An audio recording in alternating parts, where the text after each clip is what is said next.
News network में खुशामदीद। 8 बजे की हेडलाइंस के साथ मैं हूँ आपकी होस्ट लैला इकबाल।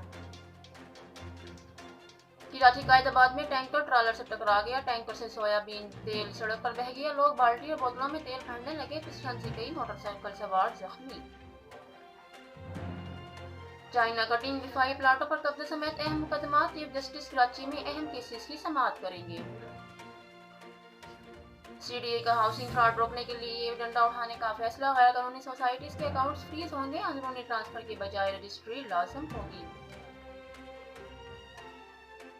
कोरोना के बाद बख्तावर भुट्टो का कोरोना टेस्ट मस्बत आ गया। खुद को आइसोलेट कर लिया।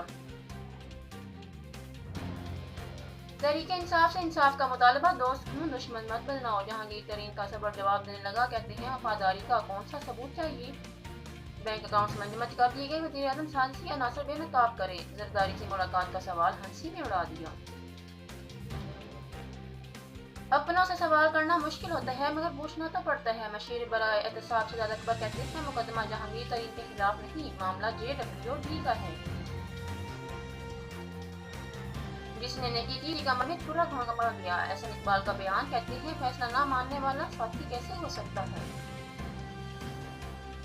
CEC इजलास PDM से अलहदगी पर गौर होगा। बिलावल भुट्टो ने पीपल्स पार्टी की सेंट्रल एग्जीक्यूटिव कमेटी का इजलास इतवार को तलब कर लिया। पीपल्स पार्टी किसी को जवाब दे नहीं। श्री रहमान ने फैसले से पहले की इशारा दे दिया। रूसी वजीर खारजा की पाकिस्तानी क़यादत से मुलाकातें। वज़ीर आज़म इमरान खान ने रूस से ताल्लुकात को खारजा पॉलिसी की तरजीहात का हिस्सा करार दिया। सदर प्यूटन के लिए दौरे पाकिस्तान की दावत। और नेशनल सिक्योरिटी वर्कशॉप के शुरा का GHQ का दौरा। Army chief general Qamar Javed Bajwa से मुलाकात की। नेशनल डिफेंस यूनिवर्सिटी में सालाना तकरीब। शुरा को कौमी, इलाकाई और आलमी सूरत हाल पर ब्रीफ की।